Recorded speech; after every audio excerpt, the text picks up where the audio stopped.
Ya Allah, herkese salam. Ben de bu xeyriyyə videoları çəkmirdim. Yəni, elhamdülillah xeyriyyəmiz davam edir. Ama bir iki de məsələyə toxunmaq istəyirəm. Bu xeyriyyəni şoya çevirmeyin, şo yaratmayın bu xeyriyyədə.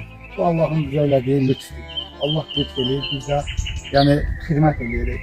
Birinci məsələ odur ki, bizə Əhl-i Beytdən tutmuş, Peyğəmbər sallallahu tutmuş da alimlərimizə gələn Quran-ı Kərim deyir, xeyril əməl eləyin. Sədaqə verin, nəzr edin, ehsan edin. Ama bazıları deyir ki, filan kəslər niyə vermir? Arkadaş vermir də, vermir. Gözlə bu acından versin. Bir de ki bir məsələ də deyim ki, qardaşlar, baxın, mən elədim, mən yoxdur, mən Allahdır. Mən filan şey elədim, mən bu qədər ailəyə kömək elədim. Yox. Qardaşlar göndərib biz də xidmət edirik. Allah xatir. Allah qəbul etsin. Allah bunlara görə bəlalardan, xəstəliklərdən hiss eləsin. Ətimiz də var, qurbanlıq ətimiz də var, ərzazımız da var. Gedib paylayarıq inşallah, elhamdülillah. Allah qəbul etsin, Allah köməkləyenləri qorusun. Siz de onları dua edin inşallah. Amin.